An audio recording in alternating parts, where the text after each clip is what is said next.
इस लड़के के बाहर जाते ही मेसी और रोनाल्डो जिंदा हो जाते हैं। ये दोनों खिलौने उस लड़के के फेवरेट थे।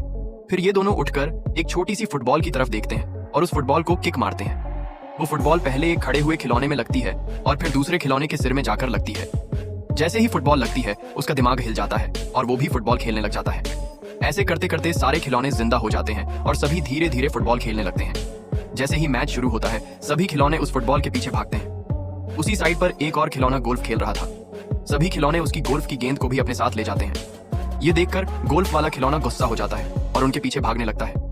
दूसरी तरफ एक और खिलौना था जो किताबों से जादू सीख रहा था। तभी हल्की सी हवा चलने की वजह से उसके ऊपर ही वो किताब गिर जाती है।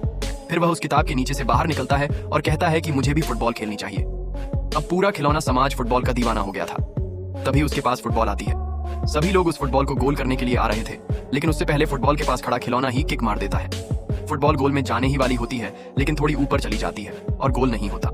फिर वह फुटबॉल उस बच्चे की ट्रॉफी से जाकर टकरा जाती है और वह ट्रॉफी धीरे धीरे स्टूल के किनारे आ जाती है। तभी हमारे दोनों हीरो रोनाल्डो और मेसी दौड़कर उस ट्रॉफी को नीचे गिरने से बचा लेते हैं। इसी बीच उन्हें किसी के आने का एहसास होता है। तभी गेट खुलने ही वाला होता है और सारे के सारे खिलौने एक स्टैच्यू की तरह जम जाते हैं और एक एक करके नीचे गिरने लगते हैं। आखिर में हमारे दोनों हीरो उस ट्रॉफी को नीचे गिरने से बचा लेते हैं। और अब आप बताइए कि मेसी और रोनाल्डो में से आपको कौन पसंद है। धन्यवाद।